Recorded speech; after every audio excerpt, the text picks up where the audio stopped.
What is your biggest childhood fear? Like what motivates you, what scares you, and motivates you in your roles?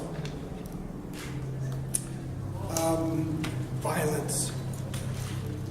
Very scary to me.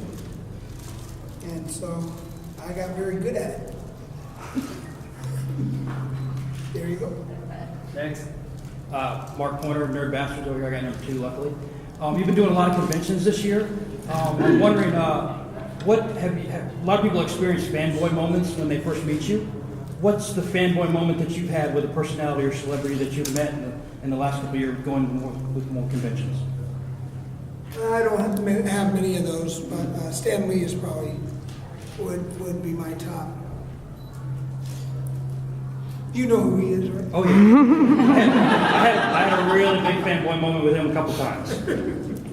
Yeah, Stan Lee. Question 3. I actually answered a question. I'm getting better at this. Hi, I'm Ashley from Daybreak and back. It's my birthday. So that's not my question. So I know you did some PSAs for the state of Illinois. I just wondered, are you going to do any more, maybe for Georgia? Well, Georgia will have to call me up and say hello. I like doing that kind of stuff, and it's really important. You know, it's just something that was very close to me, and I thought it was very important to try to do it and do it well. So hopefully, you know, those kinds of things. If you convince one person to drive, you know, responsibly, then you've done your job, and you know that's hopefully it'll be more than that, of course. Hopefully by the end of next year you'll see numbers change, but you know, we're optimistic, so you never know. Thank you. Good question. Thanks. Dave Solo, WalkerNation.net. How are you, Mr. Rooker? Question: without the arrow, who wins in a fight, Yondu or Merle, and why? I think Yondu has other special powers, so you know Merle might have a problem with Yondu, as with most humans. Like I would think. Next question. Hi, Super Carrie, convention scene, Walker Productions. I know. Again, I just wanted to ask, with your extensive resume of playing villainous characters, how important is it to you that they have redeeming qualities? And which was your favorite to play outside of Guardians of the Galaxy or The Walking Dead? It's not that important to me that they have redeeming qualities.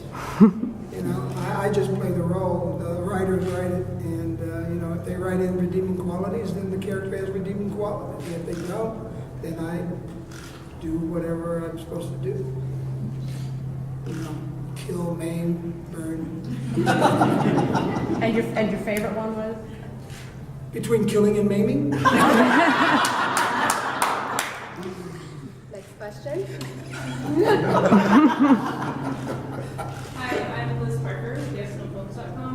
I saw on your Facebook you're filming a new movie here in Atlanta. Can you talk about that a little bit? The new movie is based on it's the Buddy Bolden story, a mystical account of Buddy Bolden, who is considered probably like the grandfather of jazz.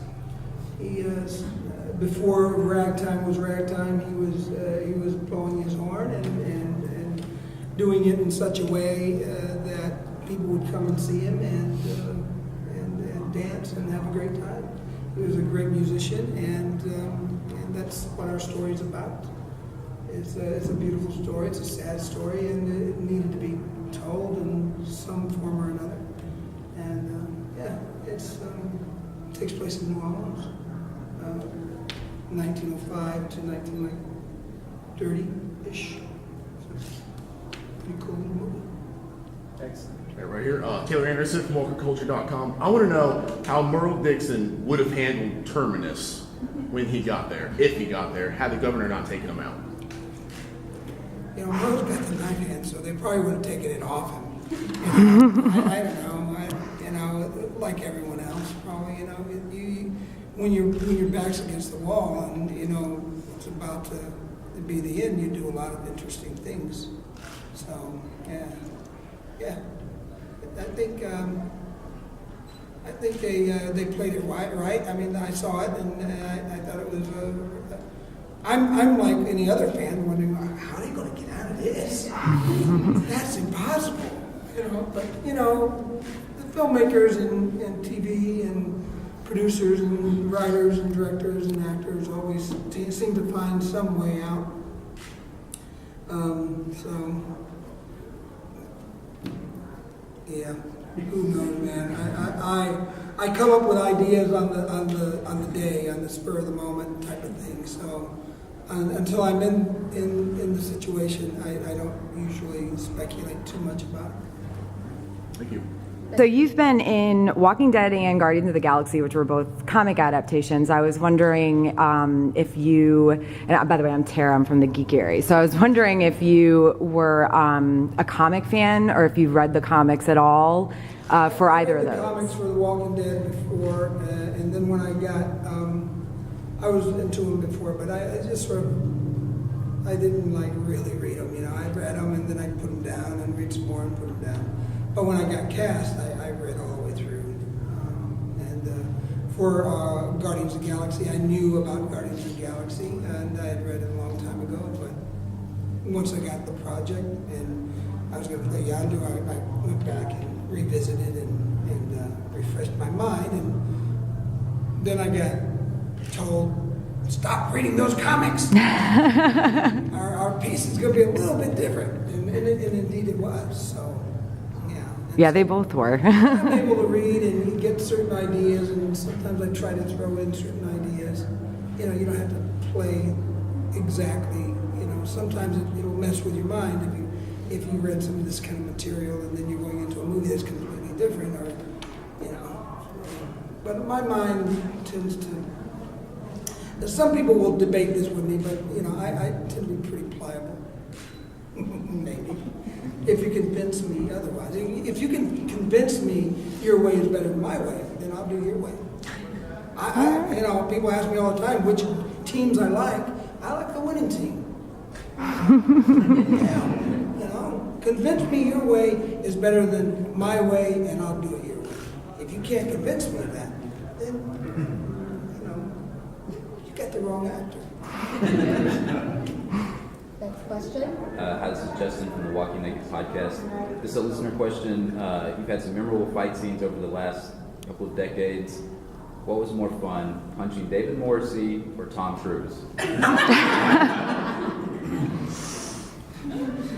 I much prefer being punched. I like just the opposite. I don't necessarily I like having the fight scenes, but I like being the person being punched, and because you get to do more. You know, you're punching and kicking, you're just punching and kicking. But if you're getting punched and kicked, you got to sell it. The timing is very important and crucial. The timing is important and crucial for the aggressor as well. But it's harder. It's harder and more fun to play that other side. So that's kind of what I like. Like, for example, in Cliffhanger, Sylvester Stallone. when the cat kicked me for 16 hours. He kicked me for 16 hours straight, so I had to sell those. I had to sell a headbutt and all kinds of stuff. And that's really challenging and a lot of fun. And that's what I dig that. Yeah, good question. Appreciate it. Thanks. You're from Jasper, Alabama, I read. My Yep. grandfather was from Jasper. I'm from Alabama, too. Mm-hmm. Do you think being a native Southerner gives you an advantage on The Walking Dead over, say, well, someone like Andrew Lincoln from Australia? Being a native Southerner gives you a heads up in a lot of different things. Having to chop wood and use coal to heat your house and have coal oil lamps for your light and pumping water from a well and going outside in the middle of the night to use the bathroom sets you up for a lot of things in life. And so, yeah, you're right, it does. I'm Chrissy. I'm MissionDixons.com, and my question is for one of my members, Tara Hart. If your character had died in season 3, how well do you think Merle would be fitting in with the rest of the cast that's currently alive? How well do you think the other cast would fit in with Merle?